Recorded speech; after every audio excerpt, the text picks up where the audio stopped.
tema muy importante dentro de las Escrituras. Cuidado con la inmoralidad. Cuidado con la inmoralidad. Esta es la segunda parte del capítulo 5. Hemos comenzado ya la vez anterior a estudiar este tema. Y hace algunos años salió en televisión un programa que se llamaba Hablando en Plata. Hablando en Plata. Y este programa trataba de expositores que hablaban de la importancia de que nuestro país tuviera una economía basada en el mineral que se extrae en nuestras tierras, que es la plata. Y hablaban abiertamente acerca de por qué es tan importante sobre esto. Y de manera similar, hablando en plata, estamos hablando de por qué es tan importante la disciplina bíblica dentro de la iglesia. ¿Por qué es tan importante que una iglesia practique la disciplina bíblica? Lo estamos haciendo a través del estudio del capítulo 5 de Primera de Corintios. Quiero comenzar hablando un poco acerca de lo que es el modelo de noviazgo moderno. ¿Qué es lo que sucede hoy en términos de noviazgo moderno? El noviazgo moderno tiene que ver con un joven y una joven, regularmente en la época de la adolescencia, que toman un compromiso, una relación en la cual ambos se comprometen el uno con el otro a tener una devoción, un compromiso afectivo, una devoción casi total. En pocas palabras, el uno se va a entregar al otro en alma, en deseos, en propósitos, en objetivos, tal vez hasta en permisos, y también regularmente en cuerpo.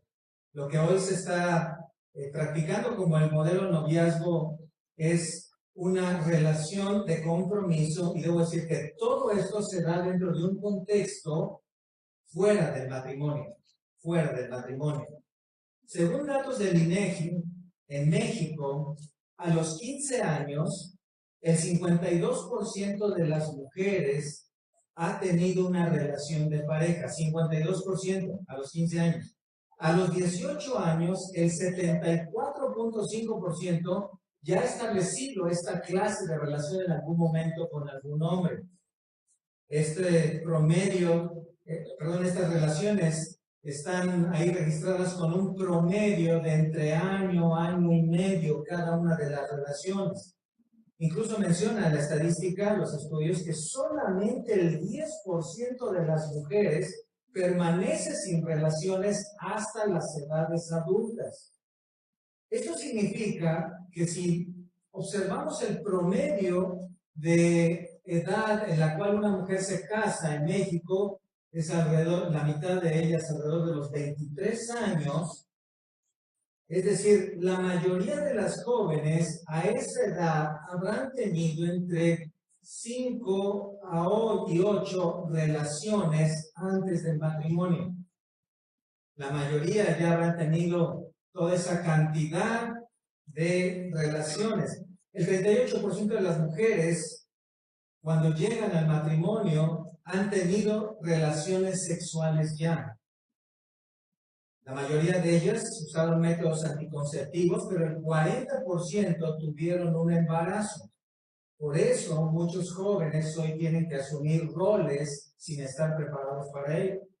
¿Qué significa todo esto? Es una situación grave que está creciendo en la sociedad y que está corriendo hacia una liberación sexual, que está llevando a jóvenes y no tan jóvenes hacia la inmoralidad. Muchos jóvenes están hoy tomando prácticas sexuales que les están llevando a actuar en contra de los modelos de Dios. Y esto es algo grave, esto es algo peligroso, particularmente si tienes jóvenes. Estarás de acuerdo conmigo que es algo que preocupa por toda la influencia que esto se desarrolla dentro de la sociedad. En ocasiones esto también entra a la iglesia. Este modelo de noviazgo en nuestra sociedad entra a la iglesia. ¿Qué dice la iglesia acerca de esta clase de noviazgo? En realidad nada. ¿Y por qué no dice nada? ¿Entonces está permitido? No, no dice nada porque está completamente lejos del modelo bíblico. Está completamente aparte de la voluntad de Dios. El cortejo bíblico es para el matrimonio. No requiere para esto relaciones físicas, relaciones sexuales, no es para entretención. Dios no lo dio ni siquiera para una satisfacción emocional como prioridad. La amistad que en algún momento se forma pasa a un compromiso. Ese compromiso es para matrimonio. Pero nadie lo está haciendo así. Exacto. La iglesia entonces necesita instrucción. La iglesia necesita conocer a Dios, necesita conocer la palabra. La iglesia necesita corrección. La iglesia necesita también disciplina. Ningún hijo irá a la madurez a menos que sus padres trabajen en su carácter y en su vida, ¿cierto? De la misma manera, como hijos de Dios, necesitamos esa instrucción de la palabra y en algunas ocasiones también esa corrección amorosa de parte de nuestro Dios. Parte de esta corrección es la disciplina en la iglesia. Ahora, en este capítulo 5, si abren sus Biblias ahí, Pablo está lidiando con pecados de inmoralidad que la iglesia de Corinto practicaba, y en particular con un pecado de incesto mencionado en los primeros versículos, 1 al 5. Este pecado era la cúspide de todos los pecados de inmoralidad que estaban allí en la iglesia. Era como el pico de la montaña de toda una iglesia caminando en pecados sexuales. Y Pablo les hace ver las afectaciones o las implicaciones de este pecado. Para recordar a ustedes, en primer lugar, la inmoralidad estaba dañando el modelo familiar. Ahí en el versículo 1 dice, se oye que hay entre vosotros fornicación. Y tal fornicación, cual ni aún se nombra entre los gentiles, tanto que alguno tiene la mujer de su padre. La situación era la siguiente. Un hombre casado perdió a su esposa y volvió a casarse con otra mujer. Esa mujer comenzó a tener relaciones con su hijastro, lo cual le llevó a un divorcio. En ese momento el hijastro tomó a la mujer de su padre para continuar viviendo con ella. Ese hombre, ese hijastro, era parte de la iglesia de Corinto. Pablo supo de esta situación y envió una carta a la iglesia para hablar y tratar el tema de la fornicación. Lamentablemente, este hombre no hizo caso y entonces Pablo envía otra carta, la cual es Primera de Corintios para nosotros, para decirles a la iglesia que debían aplicar la disciplina sobre este hombre.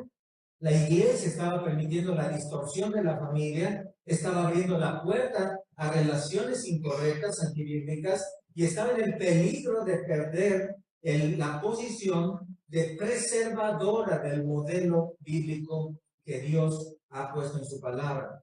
La inmoralidad socava el matrimonio, la distorsiona las relaciones, desintegra la familia, y por ser un pecado, tuerce el papel que cada uno debe modelar dentro del hogar. Ahora lo que está sucediendo es que la iglesia tolera prácticas antibíblicas inmorales como el noviazgo del mundo, adulterios, fornicaciones y otra clase de pecados similares. En segundo lugar, vimos que la inmoralidad estaba dañando su corazón. En el versículo 2, Pablo les dice, estáis envanecidos. En lugar de escandalizarse, en lugar de lamentarse por este pecado, en lugar de sentir pesar en su corazón, estaban orgullosos. Ellos se veían como una iglesia muy tolerante, abierta a las preferencias. El corazón de la iglesia entonces estaba insensibilizándose al pecado, cauterizando la conciencia bíblica y guiando su corazón hacia el mundo. Me temo que hoy en día sucede algo similar en muchas iglesias. Al permitir esta clase de modelos mundanos, al ser indiferentes a pecados de inmoralidad en algunos de sus miembros, entonces deja de ser sensible a lo que Dios dice que debemos de tener, el pecado. La iglesia no se está lamentando del pecado, la iglesia está abriendo la puerta al pecado. Como en alguna eslogan de una iglesia decía, estamos abiertos a cualquier preferencia personal. Y eso es lamentable. La sexualidad está hoy completamente distorsionada. Y lo que Dios creó para felicidad del matrimonio, para preservación, para procreación del hombre, el mundo lo está distorsionando y la iglesia lo está tomando. La sociedad lo ha torcido, lo ha pervertido y la iglesia lo está recibiendo. En tercer lugar, vimos que la inmoralidad estaba desviando la iglesia. Pablo hace un fuerte llamado firme a excomulgar al hombre en el que estaba, excomulgar al hombre que estaba en pecado. Versículo 3. Ciertamente yo, como ausente en cuerpo, pero presente en espíritu, ya como presente he juzgado que tal cosa ha hecho. Expulsar al miembro de la iglesia era la manera de tratar con el pecado de ese hombre en ese punto. Debía salir de la comunión, debía dejar la unidad de la iglesia, debía ser entregado al mundo para que le destruyera. Eso parece bastante fuerte. En realidad es fuerte, ¿están de acuerdo? No parece algo amable, no parece nada comprensivo. Seguramente algunas manos se levantarían en ese momento para preguntar, ¿dónde está el amor? ¿Cómo es posible que se actúe así? ¿Que los demás son perfectos, no tienen pecados? Algunos podrían escandalizarse diciendo esto, pero noten lo que dice Pablo en el versículo 4. En el nombre de nuestro Señor Jesucristo. ¿Qué está diciendo? Cristo está avalando esto. Si Cristo estuviera aquí, lo haría de esta manera. Y dice ahí, en el nombre de nuestro Señor Jesucristo, reunidos vosotros y mi espíritu con el poder de nuestro Señor Jesucristo, el tal se ha entregado a Satanás. Esto es algo serio. Y si vas a creer lo que la Biblia dice, debes creer también lo que dice el versículo 13 al final del capítulo, cuando dice, quitad pues a ese perverso de entre vosotros. ¿Por qué tal actitud y acción hacia esa persona? ¿Cuáles son las razones por las cuales se debe aplicar la disciplina bíblica?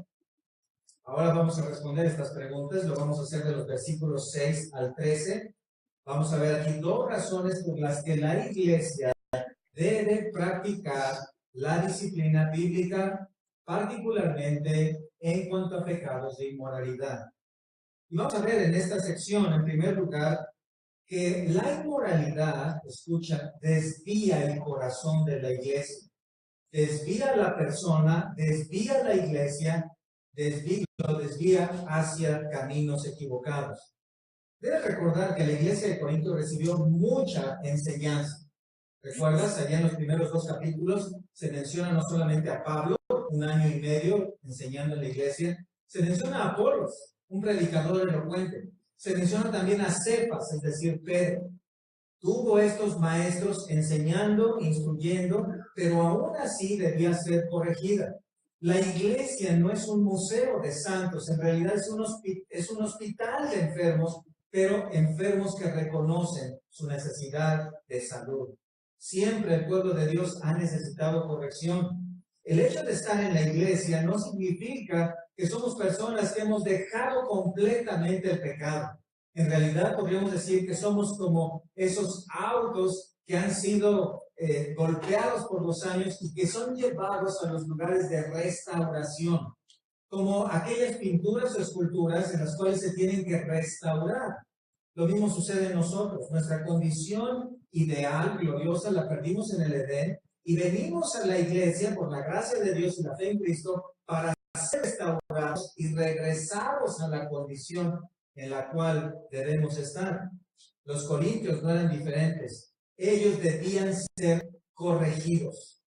Debían ser corregidos. Quiero que veas, por favor, en Deuteronomio 31:27, cómo este es un principio muy importante para el pueblo de Dios. Deuteronomio 31:27, el pastor Moisés, hablando a la generación de judíos allá en el desierto, dice, porque yo conozco tu rebelión y tu dura cerviz. He aquí que aun viviendo yo con vosotros hoy, sois rebeldes a Jehová. ¿Cuánto más después de que yo haya muerto? Moisés está revelando el corazón aquí del pueblo de Israel, que está mostrando cómo ellos realmente necesitaban esa corrección. Lo mismo sucedía en Corinto. Ve el capítulo 3, en el versículo 3, la manera en la cual el apóstol, como un padre amoroso pero firme, les dice en el versículo 3, sois carnales. En el capítulo 4, versículo 18, dice, algunos están envanecidos. Y en el capítulo 5, lo que leímos en el versículo 2, les dice, vosotros estáis envanecidos. Y ahora en el versículo 6, no es buena vuestra jactancia. Esto resultaba en inmoralidad. El problema estaba en el corazón, el problema estaba en sus actitudes. Había un orgullo en ellos, en su corazón, y debían ser corregidos. Por cierto, esta es la manera en la cual Dios trabaja para corregir nuestros corazones. Y es muy importante porque aunque ellos tenían un problema de actitudes, tenían un problema de orgullo, el hecho de ser tomados por Cristo significaba ser corregidos. Seguramente estás recordando, o probablemente estás recordando Hebreos 12, ¿cierto? El que Dios ama, lo que disciplina. Al que Dios ama, lo disciplina. Es un principio bíblico. Y viene como en el versículo 6 dice, no es buena vuestra jactancia. Ahí está apuntando al corazón. La manera en la cual ellos se conducían, qué es lo que ellos pensaban acerca de toda esta situación. Y es que Dios había establecido también, o ha establecido en su palabra, capítulo 6, versículo 13, que el cuerpo es para su adoración. Noten ahí como dice, las viandas para el vientre y el vientre para las viandas, pero tanto al uno como a las otras destruirá Dios. Pero el cuerpo no es para la fornicación, sino para el Señor. ¿Notan?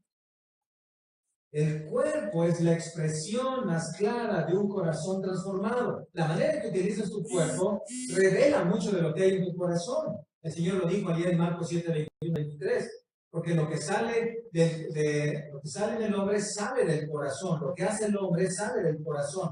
Las palabras salen del corazón. Así que el cuerpo es la expresión más clara en la cual tú vas a mostrar que que eres una nueva criatura. Lo que hay en tu corazón se va a manifestar en la manera en que te conduces. En Romanos capítulo 12, versículo 1, el llamado de Dios dice, os ruego por las misericordias de Dios que presentéis vuestros cuerpos en sacrificio vivo, santo, agradable a Dios, que es vuestro culto racional, vuestro culto lógico. Es la manera lógica, racional de adorar a Dios. Entonces, el uso del cuerpo debe ser la expresión más clara de un corazón transformado. Lo que eres en tu cuerpo, eres en tu corazón, podríamos decirlo así. El cuerpo fue creado para la santidad, para la adoración a Dios. Y cuando éste se desvía de su objetivo, hay un problema en el corazón. Esto es particularmente útil para los padres en cuanto a la manera en que crían a sus hijos. No trabajas solamente a nivel del comportamiento, trabajas a nivel del corazón. Vas a la profundidad porque de ahí está saliendo, de ahí está manando esa agua que está manifestándose en las acciones. No podemos dejar entonces el corazón en el orgullo. ¿Por qué? Porque Dios mira el corazón, ¿cierto? Dios observa las actitudes del corazón y el corazón debe ser para Dios. Y va a juzgarlo. Y si no lo tratas, entonces fallas en apuntar en el lugar adecuado. Debemos comprender cómo el pecado nubla la mente espiritual y afecta el corazón. Acompáñame, por favor, a Apocalipsis capítulo 3, allí en uno de los mensajes a la iglesia de la Odisea. Capítulo 3 de Apocalipsis, vas a notar en el versículo 17. El mensaje para la Odisea tenía que ver con sus actitudes. Y noten cómo en el versículo 17 Dios expone lo que había en sus corazones. Porque tú dices, yo soy rico y me he enriquecido y de ninguna cosa tengo necesidad. Y no sabes que tú eres un desventurado, miserable, pobre, ciego y desnudo. ¿Te das cuenta cómo el pecado nubla la vista espiritual? ¿Cómo los corazones pueden estar ciegos en su propia realidad? Y en este caso, el Señor está exponiendo esto. Había un autoengaño ahí. Y es que nuestro corazón tiene la capacidad de autoengañarnos. Debemos ser conscientes de esta capacidad. Nuestro corazón no es puro y santo. Yo sé que en este mes del amor y la amistad, como se menciona, el corazón así es pintado rojo y hermoso y precioso, ¿cierto? Y se le ponen ahí algunos nombres, frases, y esto se presenta y dices, qué bonito corazón. Pero ese corazón que ves ahí es completamente distinto al corazón, a nuestro ser interior que tenemos. Cuando tú le preguntas a Jeremías, ¿cómo es nuestro corazón, Jeremías? Él te va a decir, te lo voy a decir de dos palabras, engañoso y perverso. Y no está para nada cubierto de chocolate. El corazón tuerce la verdad. Ahora, la gente en el mundo está autoengañada, cree que espiritualmente está bien. Algunos de ellos usan filosofías orientales, la yoga está muy de moda, ¿cierto? Para encontrar un equilibrio en cuerpo y alma. El Feng Shui, el equilibrio con la naturaleza, toda esta clase de filosofías ambientalistas, la meditación trascendental, el esoterismo, las religiones, en todas engañadoras, haciendo creer a las personas que están bien espiritualmente. ¿Cierto? Puedes ver algunos lugares donde venden piedras, cuarzos, amatistas, y ellos te dicen, si tú tienes esa piedra en tu casa, va a crear un ambiente de tranquilidad y una armonía en las cargas positivas y negativas, de tal manera que tú vas a poder ser feliz y vas a encontrar tu yo. ¿Y yo? Simplemente me veo al espejo y ahí estoy yo. No necesito buscarlo ni encontrarlo. Entonces, la iglesia no ha perdido completamente, escucha, esa capacidad de autoengaño. Es la palabra, entonces, la que nos alumbra, como en camino oscuro. El apóstol Pedro habló sobre esto, ¿recuerdas? Según la carta de Pedro 1:19. Hacéis bien en estar atentos a las escrituras para que alumbren vuestro camino. Entonces, debemos examinarnos. En la segunda carta de los Corintios, capítulo 13, versículo 5, Pablo les dijo, examinaos a vosotros mismos. Hermanos, examínense. Ahora, ¿qué examinas? ¿Qué examinas? ¿La hora en que me levanto? ¿La manera en que está mi rostro? ¿Cómo me he visto? No, examinas tu corazón, tus actitudes. ¿Por qué? Porque de él mana la vida. Porque Dios mira el corazón. Porque lo que eres por fuera es el resultado de lo que eres en tu corazón. Y los corintios se jactaban entonces de ser tolerantes. Pablo dice en adelante, versículo 6, ¿no sabéis que un poco de levadura leuda toda la masa? ¿De qué está hablando aquí? Bueno, esta es una analogía de la iglesia y él está utilizando a la masa como si la iglesia fuera una bola de masa. Y creo que esto es más entendible para las mujeres, porque no solo ahora, en aquel tiempo, el pan era un alimento muy común, base de la alimentación del pueblo de Israel. Ahora, quiero explicarte lo que es la levadura aquí, porque esta levadura, tal vez tengamos una idea distinta, ¿cierto? Ya hoy tenemos tanta tecnología, productos procesados, pero la levadura son microorganismos, son un tipo de hongo que se obtiene mediante la descomposición, y estos hongos o estos microorganismos realizan también una descomposición mediante la fermentación. La levadura es utilizada especialmente en nuestro país para producir cerveza. Y entonces lo que tenemos ahí es una bebida que en cierto grado es una bebida descompuesta, controladamente. Pero la levadura era utilizada principalmente para hacer pan. Y lo que dice aquí es que la iglesia es como un tipo de masa. Ahora déjame explicarte un poco el proceso. ¿Qué es lo que hacían en aquel tiempo donde no había tecnología? Bueno, la mujer hacía el pan y entonces tenía ahí una bola de masa, tomaba un poco de ella y la colocaba en agua, la sumergía en agua. Después de un tiempo, esa masa comenzaba a descomponerse, comenzaba a fermentarse, es decir, se comenzaba a hacer agria. Cuando estaba en el punto ideal, tomaba aquella pequeña bola de masa y la podía integrar de nuevo a la gran bola de masa para fermentar toda aquella masa y entonces hacer su pan. Ahora, recuerden que en el Antiguo Testamento esto era parte importante del pueblo de Israel porque el pueblo celebraba una fiesta de los panes sin levadura. ¿Recuerdan? Y esto es algo era una ilustración para ellos, para enseñarles cuando hablaba del pan sin levadura, de cómo el pecado hace. ¿Qué es lo que hace? ¿Qué es lo que sucede? El pecado, al igual que la levadura, penetra y contagia a la iglesia.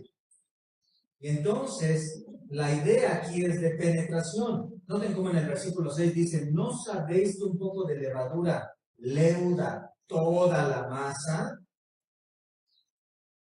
Es decir, el pecado, al igual que la levadura, penetra, contagia a la iglesia. De uno que peca, de uno que está en inmoralidad, después son 3, y luego son 5, y luego son 10.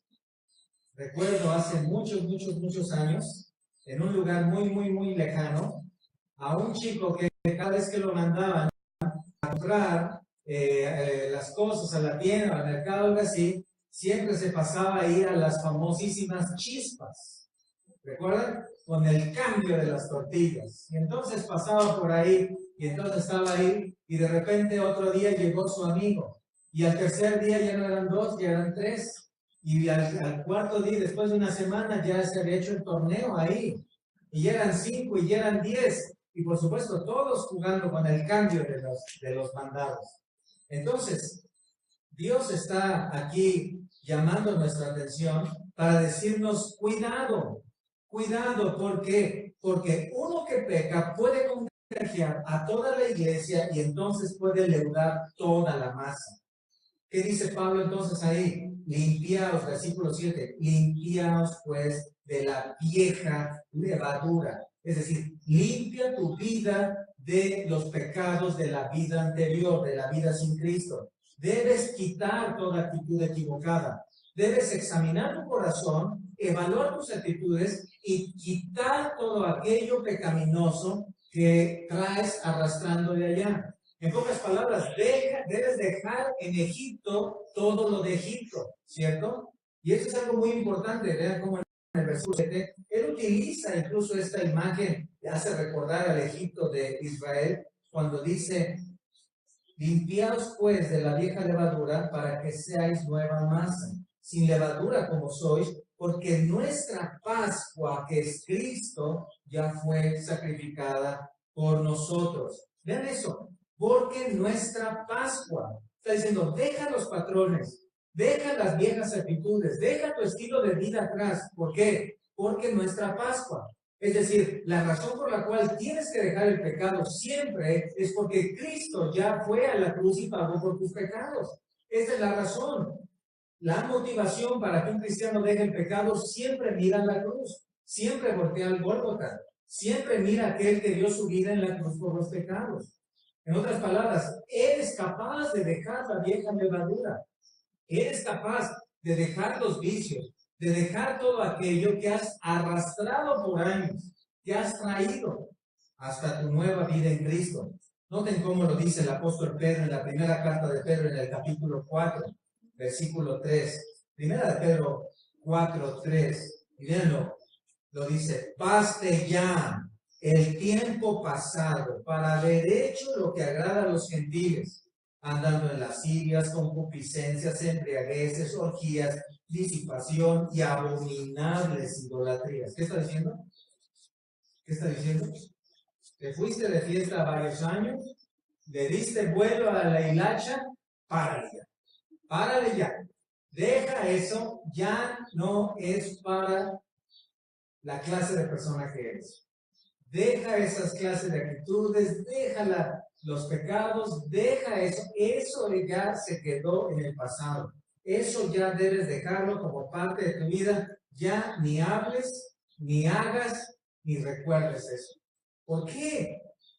Las cosas viejas pasaron.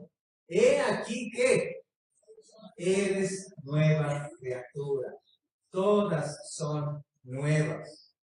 Cristo es nuestra Pascua. ¿Qué significa eso? Acompáñame por favor a Éxodo 12. En Éxodo 12, allá en el contexto de Israel saliendo de Egipto, en Éxodo 12 nos ayuda a entender muy bien qué significa esto. Dentro de la celebración de la Pascua, mira cómo en el versículo 38 nos dice, también subió con ellos grande multitud de toda clase de gentes y ovejas y muchísimo ganado. Y cocieron tortas sin levadura de la masa que habían sacado de Egipto, pues no había leudado, porque al echarlos fuera los egipcios, no habían tenido tiempo ni para prepararse comida. ¿Te das cuenta? Era una ilustración. Es decir, en Egipto ellos hacían pan leudado, pan con levadura. Y lo que hace el pan, lo que hace la levadura en el pan, tú sabes lo que hace, ¿cierto? Le da esa consistencia, ¿verdad? Hoy se hace pan con levadura. Pero Dios aún utilizó estos pequeños detalles para mostrarles la diferencia que había de vida entre Egipto y fuera de Egipto. Pan sin levadura. La Pascua fue una separación de Israel de Egipto y una preservación fuera de las prácticas paganas. Dios utilizaba todos estos elementos para decirles, tienes que salir de ahí, tienes que dejar todo aquello, no traigas nada, y a partir de ahora vas a tener una fiesta de panes, pero sin levadura. De la misma manera, dice esta ilustración, aplicándolo Pablo, ahora nuestra vida tiene que ser sin la levadura del pecado. Ahora nuestra vida tiene que estar exenta de lo que era nuestra vida atrás. ¿Vivías en pecado en Egipto? ¿Te acuerdas de todas esas cosas que hacías? Córtalas, déjalas atrás. Ya no tienes que vivir de esa manera. Debes dejarlo completamente. Debes separarte de ese estilo de vida. Y por supuesto, para ello tienes que examinar tu corazón, tienes que evaluar tus actitudes y corregir. Deja toda la práctica y actitudes pasadas. Y esto, por supuesto, es algo que debemos escuchar todos nosotros, porque todos nosotros, al venir a Cristo, traemos toda una carga, ¿cierto? Traemos una carga de actitudes. Y podemos todavía identificar algunas maneras en las cuales nos comportamos, que así éramos hace 10, 15, 20 años, sobre todo antes de Cristo. Tenemos que examinar nuestros corazones. Noten cómo en el versículo 8 dice el apóstol Pablo, celebremos la fiesta, pero esto, cuidado, no es vete el viernes por la noche a celebrar. No, significa no integres actitudes ni prácticas pasadas en tu nueva vida. Cambia tu corazón, cambiará tu vida, cambiará tu comportamiento. ¿Cuál es uno de los elementos que Dios utiliza para eso? La disciplina. La disciplina. Dios usa la disciplina para corregir nuestros corazones, para quitar actitudes y para cambiar nuestro comportamiento. ¿Notan? Mientras el mundo está creciendo en inmoralidad, el pueblo de Dios debe ir creciendo en santidad.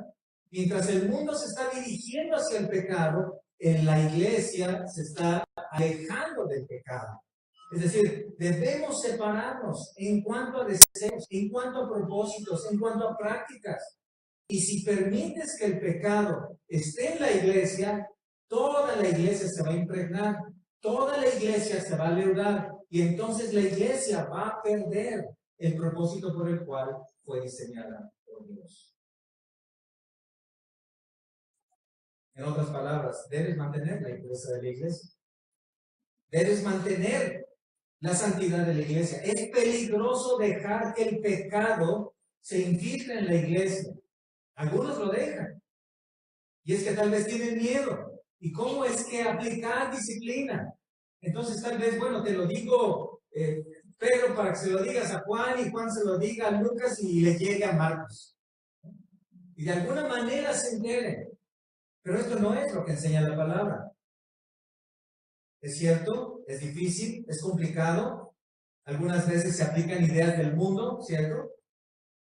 Vamos a escribirlo ahí en la puerta de la entrada para que la persona se entere y nadie diga quién escribió. Algunos dicen, bueno, yo no quiero meterme en problemas. Yo respeto, tú respetas. Algunos otros no les interesa lo que suceda con la gente. Lo importante es que todos estemos juntos, nos amemos, tengamos amor unos con otros. Todo lo demás no importa. Cristo ya lo ha pagado en la cruz. Y entonces, bueno, podemos seguir con nuestras propias vidas. Al fin, la glorificación terminará con todo eso. Se aplica el método. Ahora, nota. Vea Números, el libro de Números, capítulo 11. Mira conmigo en Números, capítulo 11. Y vas a notar qué peligroso es esto. En Números 11, el pueblo de Israel continúa en el desierto. Aconteció que el pueblo se quejó a oídos de Jehová, y lo oyó Jehová, y ardió su ira, y se encendió en ellos fuego de Jehová, y consumió uno de los extremos del campamento. Entonces el pueblo clamó a Moisés, y Moisés oró a Jehová, y el fuego se extinguió. Y llamó a aquel lugar Tabera, porque el fuego de Jehová se encendió en ellos. ¿Qué pasó aquí? ¿Por qué es que Dios trajo este juicio tan terrible sobre el pueblo? ¿Por qué? Noten en el versículo 4. Y la gente extranjera que se mezcló con ellos tuvo un vivo deseo. Ahí está el punto. Cuando Israel salió de Egipto, hubo un número de gente extranjera que iba alrededor, iba detrás de toda aquella procesión, que no eran parte del pueblo. Y lo que vas a notar cuando leas el Pentateuco es que esos extranjeros continuamente infiltraron malas ideas en el pueblo de Israel, porque ellos no entendían lo que significaba ser parte del pueblo de Dios. Entonces, estos extranjeros se mezclaron e influenciaron al pueblo de Dios, y esto es algo muy peligroso. Debemos tener entonces este cuidado. La gente extranjera actuó como la levadura, leudó toda la masa de Israel, y como resultado Dios le juzgó a todos. ¿Se dan cuenta? Debes tener cuidado entonces con lo que traes de tu vida anterior. Debes tener cuidado con lo que hay en tu corazón. Y cuando detectas una actitud del corazón, piensa, reflexiona, ¿desde dónde he traído cargando este ídolo? ¿Desde dónde lo he traído ahí guardado en la bolsa? Y muchas veces te vas a dar cuenta que desde que estabas sin Cristo, así eras. Las frases del mundo, las ideas en el mundo, tratan incluso de que te mantengas ahí.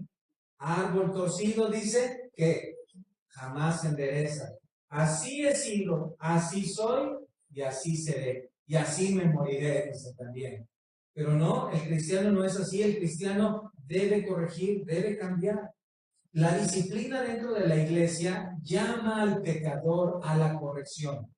Le llama no solamente en cuanto a sus hábitos, sino en cuanto a sus actitudes. Una disciplina bíblica no solamente enfoca en el comportamiento externo, enfoca también en la actitud interna. Una disciplina bíblica siempre busca ganar al hermano al camino de santidad.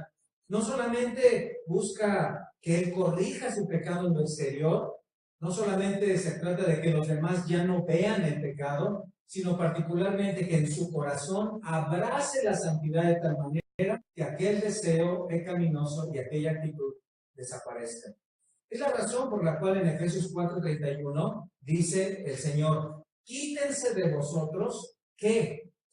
Toda amargura, toda ira, toda gritería, toda maledicencia y toda malicia. ¿De dónde los quitamos? Del corazón.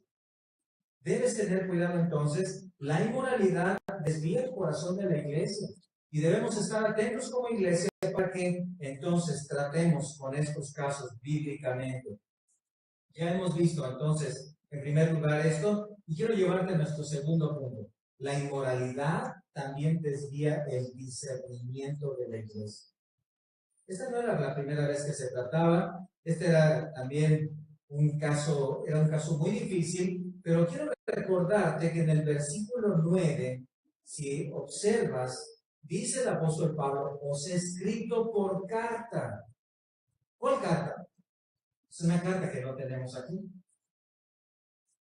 Es una carta anterior. En aquella carta anterior, el apóstol trató este tema. Les habló acerca de la fornicación. Les dijo que tuvieran cuidado. Llamó su atención a esto. Esa carta fue leída, se trató el asunto con aquel hombre, pero el hombre no hizo caso. En el versículo 9 dice: os he escrito por carta que no os juntéis con los fornicarios. La palabra fornicarios, pornos, donde tenemos hoy una palabra común, pornografía, que significa vender el cuerpo. Es decir, alguien que da su cuerpo como una mercancía, como un producto. Este era un pecado común porque estaba relacionado con las prácticas paganas. Acompáñenme por favor a Colosenses capítulo 3, versículo 5. Y ahí en este pasaje vas a notar cómo se hace un llamado también a la iglesia en Colosas para que tenga cuidado cuando dice, hacer morir pues lo terrenal en vosotros. Noten, fornicación, impureza, pasiones desordenadas, malos deseos y avaricia, que es idolatría, cosas por las cuales la ira de Dios viene sobre los hijos de desobediencia. Si notas ahora conmigo, 1 Tesalonicenses 4:3, nuevamente, 1 Tesalonicenses 4:3, dice, pues la voluntad de Dios es vuestra santificación, que os apartéis de ¿qué? De fornicación. ¿Te das cuenta? Las iglesias eran llamadas a la santidad porque la idolatría imperante en ese momento estaba relacionado con la inmoralidad. Las iglesias luchaban con toda una sociedad llena de fornicación, de adulterio, de prácticas inmorales, y no había prejuicios en cuanto a esto porque lo estaban justificando con su adoración a los dioses. Dentro de los templos se practicaba la promiscuidad, se practicaba el homosexualismo, se practicaba el pago de rameras para supuestamente encontrar una comunión con las deidades griegas. Sin embargo, dice Dios, la iglesia tiene que apartarse de esa clase de prácticas. Mira conmigo allá en Apocalipsis capítulo 2, otra vez en otro mensaje a la iglesia, Apocalipsis capítulo 2, en el mensaje a Pérgamo. Observa cómo Dios hace este llamado a la iglesia cuando dice en el versículo 12, escribe al ángel de la iglesia en Pérgamo, el que tiene la espada aguda de 2 filos dice esto, yo conozco tus obras y dónde moras, donde está el trono de Satanás, pero retienes mi nombre y no has negado mi fe, y aún en los días en que Antipas, mi testigo fiel, fue muerto entre vosotros, donde mora Satanás. Vean que la iglesia se encontraba en un lugar de gran idolatría y eran fieles a Dios, aguantaban la persecución, sufrían por causa del Evangelio de Cristo. Pero no en el versículo 14, pero tengo unas pocas cosas contra ti, que tienes ahí a los que retienen la doctrina de Balaam, que enseñaba a Balac a poner tropiezo entre los hijos de Israel, a comer de cosas sacrificadas a los ídolos y a cometer fornicación. Había algunos en la iglesia que estaban ahí llevando sus prácticas del mundo, estaban acercándose, había unos rivales que estaban ahí, más bien muertos, ¿verdad? No estaban vivos, pero estaban muertos. Estaban acercándose a las chicas y viendo a ver a quién hacían caer en sus redes de inmoralidad y viendo cómo es que podían satisfacer sus deseos egocéntricos, llevándolas a prácticas sexuales incorrectas. Entonces, el llamado para la iglesia es arrepiéntete, arrepiéntete. La iglesia del siglo XXI no es distinta, hermanos. Estamos en una época donde se enfrentan muchos ataques y tal vez tú piensas que vivimos en un país donde la persecución no está muy fuerte. Bueno, en algunas regiones sí está sucediendo y tal vez nosotros no estamos siendo perseguidos hoy por nuestra fe, pero sí estamos siendo atacados todo el tiempo con prácticas, con una influencia que, como decía hace un rato, se mete a la iglesia y se acepta como algo normal. Normal que los chicos anden, sino cómo van a saber, van a llegar todos ingenuos y casi con los ojos cerrados al matrimonio, ¿verdad? No, no, no es necesario, como le decía un pastor a un joven, no es necesario que la beses para ver si es la voluntad de Dios que te cases con ella. No es necesario. No es necesario que beses al sapo para ver si es el príncipe, se va a convertir en príncipe. No. Tristemente hoy se enfrentan ataques y la iglesia en general está cediendo a la inmoralidad. Tal vez ustedes han escuchado acerca de una iglesia muy famosa, la iglesia de Hillsong, que hay muchas en el mundo, y hace un par de años fue un escándalo allá en la iglesia de Hillsong en Nueva York. ¿Por qué? Porque los pastores de la iglesia, una mega iglesia, una iglesia muy grande, integraron a una pareja de hombres gays a la alabanza. Integraron como parte de la alabanza. Entonces, salió en las noticias de allá donde se decía, la iglesia no se pronuncia, los pastores no dicen nada en cuanto a qué de esa integración, qué van a decir. Tiempo después, entrevistaron a uno de los pastores y lo que él dijo fue sorprendente. En pocas palabras, para no hay que dedicar tanto tiempo a algo tan antibíblico. No hay un pasaje, dijo él, donde Jesús habló acerca del homosexualismo. Increíble. Parece que esto genera otro problema, o parece que esto muestra otro problema. La falta de fe en la suficiencia de las Escrituras, ¿cierto? Es decir, él espera que el mandamiento esté en letras rojas en la Biblia para entonces considerar que es bíblico. ¿Qué dice Dios? ¿Qué dice Dios? Ahí, regresando a nuestro capítulo 5. Os he escrito por carta que no os juntéis con los fornicarios. Vean eso. No os juntéis. Literalmente, no te mezcles. No te unas. No tomes un compañerismo. En un sentido negativo, apártate de la comunión con quienes practican estos pecados. No mantengas una relación estrecha con gente que practica la inmoralidad, que tiene prácticas sexuales antibíblicas, incorrectas. No sea parte de tu círculo cercano, no sea de tus amigos que están ahí contigo todo el tiempo. Ahora, ¿qué? ¿No hay nada de misericordia para tal persona? ¿Que hay aquello del amor de Dios para aquellos que están en estos pecados? A este punto, el propósito es la separación de alguien pecador, porque aquí el objetivo es la pureza de la iglesia, ¿lo notas?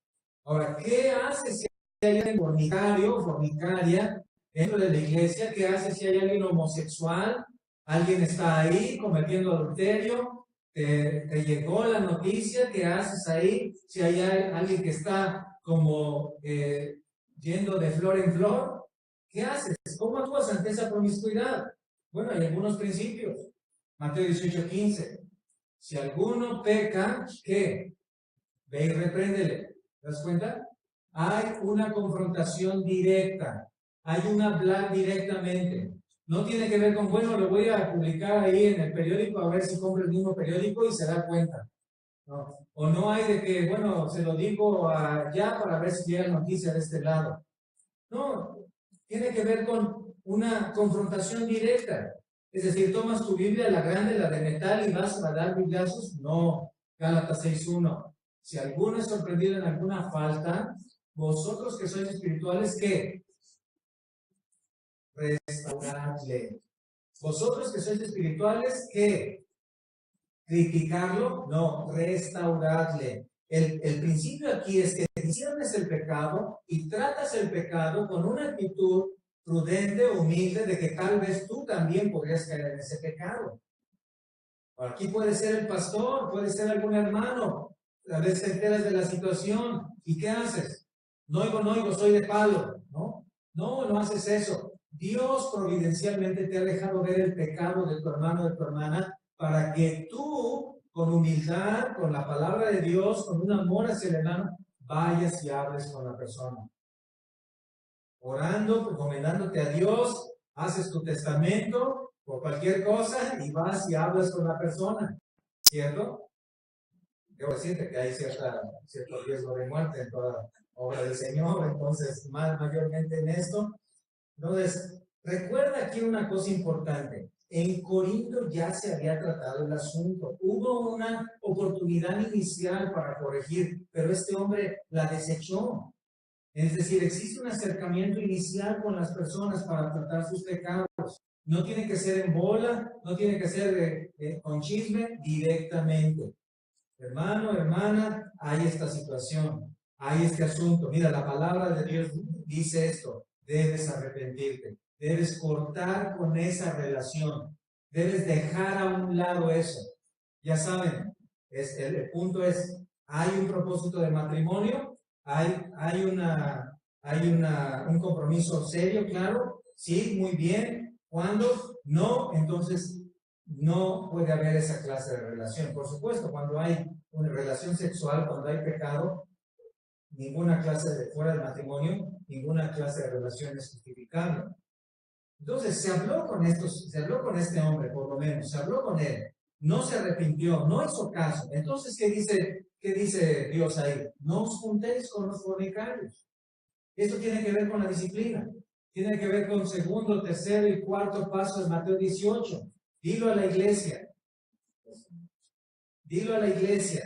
Y si no oye a la iglesia, tenle por gentil y publicano, ¿cierto? Existe un acercamiento inicial. Mira conmigo en 2 de Tesalonicenses capítulo 3. 2 de Tesalonicenses capítulo 3, versículo 14. Si alguno no obedece a lo que decimos por medio de esta carta, a ese señaladlo y no os juntéis con él para que se avergüence. ¿Ven eso? Esto parece fuerte, es fuerte realmente. Pero vean el versículo 15. Mucho discernimiento aquí, mucha atención. Mas no lo tengáis por enemigo, sino amonestadle como a hermano. ¿Ven eso? Algunas iglesias también dicen, salió, ya no le hables, no te juntes, córtalo de todos lados, y si te lo encuentras, dale la vuelta, señálalo, es un pecador, dile a todos los demás que nadie lo voltee a ver. Cuidado, cuidado. Es decir, podemos seguir teniendo cierta comunicación, pero ¿para qué? Para amonestarle, para llamarle. La palabra amonestación tiene que ver con hacer un llamado a volver al camino correcto, en una actitud de aliento, de ánimo. Hermano, arrepiéntete, vuelve al Señor, deja esas actitudes, deja esos pecados, corta ya esa relación, regresa con tu esposa, regresa con tu familia, deja ese adulterio, vuelve al Señor, es lo que Él espera de ti. Entonces, cuando suceden estas clases, estas disciplinas, es importante la participación de la iglesia. Por eso dice Mateo 18, dilo a la iglesia. Pero no para que la iglesia se ponga a chismear unos con otros, sino para que la iglesia se ponga a orar y si se encuentra el hermano o la hermana pecador, pecadora, busque su restauración. Son brazos que Dios utiliza para volver al pecador de su mal camino. Cuando hay arrepentimiento, no hay disciplina bíblica. Cuando hay reconocimiento, cuando hay aceptación del pecado, cuando dice la persona, lo reconozco, me arrepiento, quiero cambiar, voy a corregir, y eso sería formidable, la iglesia entonces se purifica. El pecador vuelve a la santidad, la iglesia mantiene su pureza, y entonces Dios bendice a aquella iglesia fortaleciéndola en la fe. Si no se arrepiente, entonces sí, rechazas el compañerismo íntimo, la relación cercana con esa persona. Judas capítulo 1, versículo 23, acompáñenme en sus Biblias para que vean por favor ahí Judas 1:23. Judas 1:23, por supuesto que este Judas va a hablar de lo bueno, porque este es el Judas bueno, no el malo. Judas 1:23, a otros salvad, arrebatándolos del fuego, y de otros tened misericordia con temor, aborreciendo aún la ropa contaminada por su carne. Noten, ¿qué está diciendo aquí? De otros tened misericordia. ¿Pero qué? ¿Cómo? Con temor. No sea que tú también caigas en eso. No sea que tú también seas arrastrado. Entonces, cuando hay una situación así en la iglesia, debe ser tratada bíblicamente, la disciplina debe ser tratada preferentemente y especialmente por los pastores, pero también debes tener cuidado. Ahora, hay un punto bíblico medio aquí. Vean, regresen por favor al capítulo 5, en el versículo 10. Dice, no absolutamente con los fornicarios de este mundo, con los avaros, con los ladrones o con los idólatras, pues en tal caso sería necesario salir del mundo. Esa es la sabiduría que requieres para no volverte un fariseo. Cuidado con esto. Los fariseos eran líderes religiosos que conocían las escrituras, estaban en una posición de enseñanza, pero ellos, los lunes y los jueves que salían a la plaza y practicaban ese día el ayuno, ni siquiera querían saludar de mano a las personas porque decían me va a contaminar. Esa era una actitud legalista. Tener cuidado con eso. Es decir, no te vuelves su enemigo. No lo cortes completamente, ya ni el saludo le das. No. No puedes construir una iglesia sin pecado, en el sentido de pureza perfecta. No puedes formar una iglesia totalmente pura. Algunos están buscando eso y van de iglesia en iglesia. Voy a ir a la iglesia donde todos alaben, todos adoren, todos sean espirituales, nadie llegue tarde, nadie esté haciendo nada correcto, ¿no? Y la gente va desanimada, decepcionada porque dice, no le encuentro, no le encuentro, no le encuentro. Es que no existe. No existe la iglesia así. Si quieres buscar una iglesia así, nunca la vas a encontrar, nunca la vas a encontrar. Hay un escritor, Alan Weisman, que es muy famoso, un ambientalista que escribió un libro que se llama La ciudad de las gaviotas o algo así, en donde dice que habla de una ciudad, que por cierto después se trató de hacer este proyecto ahí en Colombia, y habla de una ciudad donde la gente iba ya con las mismas ideas, los mismos propósitos ambientalistas, y tomaban compromisos en donde no podían, por ejemplo, tomar alguna bebida alcohólica en la vía pública, solamente en su propia casa, donde tenían que vivir en armonía, todo lo que se tenía que hacer ahí era ambientalista, la electricidad debía producirse mediante medios ecológicos. Finalmente, esto terminó en un gran problema, la gente no se adaptó, salieron de ahí, hubo conflictos, se pelearon y finalmente no resultó. ¿Por qué? Porque el pecado está en el hombre. Pero nosotros como iglesia tenemos que ser sal en la putrefacción, ¿cierto? Luz en el mundo, y eso significa que tienes que hablar con gente inmoral. Yo preguntaba a mis hijos durante la semana cómo hacían para poder resistir la influencia de la forma de hablar de sus compañeros en la escuela. ¿Cómo podían hacer ellos? ¿Cómo le hacían? Se quitaron los tapones de los oídos y dijeron, ¿qué le dijiste, papá? Tenemos que hablar con gente inmoral, pero no vas a hablar con ellos de planes, nos vamos de vacaciones, hacemos una carne asada. ¿Qué te parece si nos asociamos, ponemos una empresa juntos? No, porque eso puede ser peligroso. Según el Corintios 6 dice, no os unáis en yugo desigual, ¿cierto? Y menos adorar al Señor juntos. Vean el versículo 11. Vean el versículo 11 ahí. Más bien os escribí que no os juntéis con ninguno que llamándose hermano fuere fornicario o avaro, idólatra, maldiciente, borracho, ladrón, con el tal y aún comáis. Es decir, no estamos persiguiendo a nadie. No somos homofóbicos. No. No es una campaña contra los homosexuales. ¿No? Pero cualquier pecado debe discernirse, debes evaluar. No tienes que estar ahí conviviendo con las personas con pecados inmorales para decir, bueno, lo voy a evangelizar, lo voy a evangelizar. 3 años viviendo con él, lo voy a evangelizar, lo voy a evangelizar. No, eso es muy peligroso. No estamos persiguiendo a nadie, entonces. Nota, por favor, conmigo, Primera de Juan, capítulo 1, versículo 8. Primera de Juan 1, 8. Si decimos que no tenemos pecado, ¿qué? Nos engañamos a nosotros mismos. Mira conmigo ahí el capítulo 2, versículo 1. Hijitos míos, estas cosas os escribo para que no pequéis, y si alguno hubiere pecado, abogado tenemos para con el Padre, ¿a quién? A Jesucristo el justo, ¿cierto? Entonces, ahí está el recurso para tratar con los pecados. Mira conmigo ahora, por favor, en el capítulo 3, versículo 9, un capítulo adelante. Mira lo que dice. Todo aquel que es nacido de Dios no practica el pecado. Ahí está, esta es la clave. El cristiano, cuando peca, puede caer en prácticas inmorales, pero se arrepiente. Va con Dios a través de Cristo, su abogado, a través de su abogado, Dios le perdona y corrige. Esta es la evidencia, una de las evidencias de salvación. ¿Te das cuenta? No estamos condenando a nadie, pero sí debes discernir, debes evaluar tu propia vida. ¿Qué clase de relación estoy? ¿Es bíblica? ¿Es correcta? ¿Está de acuerdo a los principios de Dios? Ok, sí, sigo adelante. No, tengo que cortar con el pecado. No agrada a Dios. Tengo que ir al arrepentimiento. La iglesia actual entonces debemos desarrollar esa clase de discernimiento. Uno de los mejores maneras en las cuales podemos ver esa salvación es mediante la disciplina. Se confronta a la persona, se habla con ella, se le llama al arrepentimiento, la persona reconoce con humildad y corrige. Se termina la disciplina. Es todo. Hoy tenemos que ser hombres y mujeres que disciernan el pecado.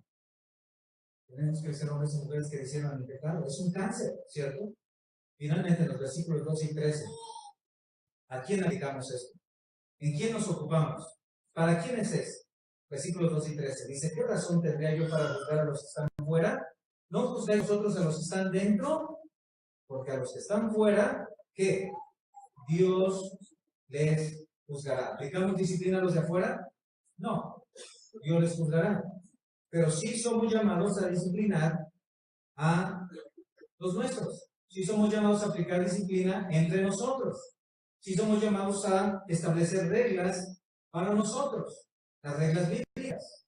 No somos llamados a establecer reglas para los hijos de otras familias, pero sí como padres establecemos reglas para nuestros hijos, ¿cierto?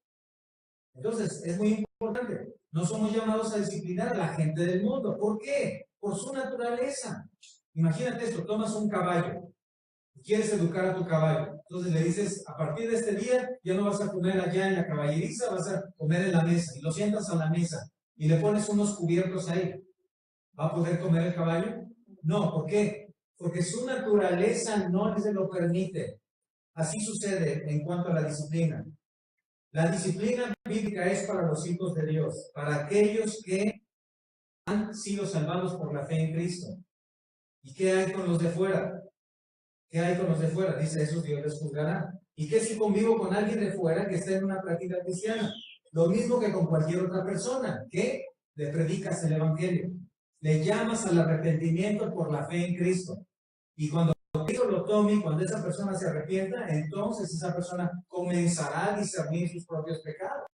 ¿Cierto? No puedes cambiar su naturaleza, aunque tú lo hagas con cualquier idea humana. ¿Qué está diciendo entonces aquí? No te alejes del mundo, sino que aléjate de los cristianos que viven en inmoralidad. Vean que en el versículo 11 dice que se llaman hermanos. ¿Sabes de alguien que está en cierto pecado? Habla con él o con ella. ¿No es alguien regular en la iglesia? ¿No es alguien que tenga certeza de su fe? Pregúntale si es cristiana, si es cristiano. No, predícale el evangelio. Sí, llámale al arrepentimiento, háblale acerca del sacrificio del Señor en la cruz a causa de sus pecados. La iglesia de Corinto y cada iglesia, entonces, hermanos, debemos mantenernos en esa pureza, discerniendo cualquier práctica inmoral. ¿Eres un joven o una joven? Huye de las pasiones juveniles, según Timoteo 2:22. ¿Estás en edad de querer? Ora, prepárate y cásate. ¿Eres un adulto soltero? Cásate, porque mejor es casarse que estarse quemando. ¿No tienes con quién? Búscame al final del servicio. Al final del servicio tengo una lista ahí que podemos revisar. ¿Eres un adulto casado? Ama a tu esposo, ama a tu esposa. No mires el jardín del vecino, parece más verde. No es verdad. Todos nosotros como iglesia, apartémonos de cualquier sombra de inmoralidad, tengamos discernimiento acerca del pecado en nuestra propia vida primeramente y luego en la vida de los demás. Cuidemos la pureza de la iglesia y sigamos caminando en el camino de santidad al cual el Señor nos ha llamado. Si en algún momento conoces a alguien que está en este pecado y hablas con él y se arrepiente, gloria a Dios, has ganado al hermano. Y si no se arrepiente, entonces es necesario continuar caminando en los pasos de la disciplina bíblica. Todo para la gloria de Dios. Amén.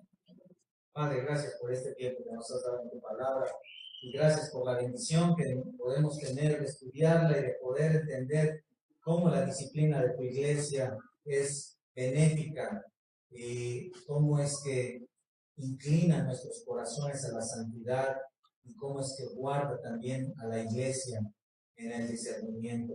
Te pedimos tu gracia para que en las situaciones que dudamos, en lo que traigas a tu iglesia, nos des la sabiduría, nos des el discernimiento y también un corazón manso y humilde para tratar en cada una de las situaciones. Te damos gracias porque a través de Cristo Jesús has transformado nuestros corazones y nos has llevado ahora a un deseo por la santidad. Gracias nuestro Dios porque has cambiado nuestra vida y ahora las cosas viejas pasaron, y aquí todas son hechas nuevas. Padre, gracias por este tiempo de adoración, de alabanza, de oración en tu iglesia. Gracias porque nos has bendecido también al tener visitas entre nosotros. Gracias también por quienes han servido este día en los diferentes ministerios. Bendícenos en el resto de la semana para servirte, para adorarte, para continuar en la comunión con los hermanos, para ser instrumentos para tu gloria, llevar el Evangelio a quienes no te conocen. Te lo pedimos en el nombre de tu Hijo Jesucristo. Amén.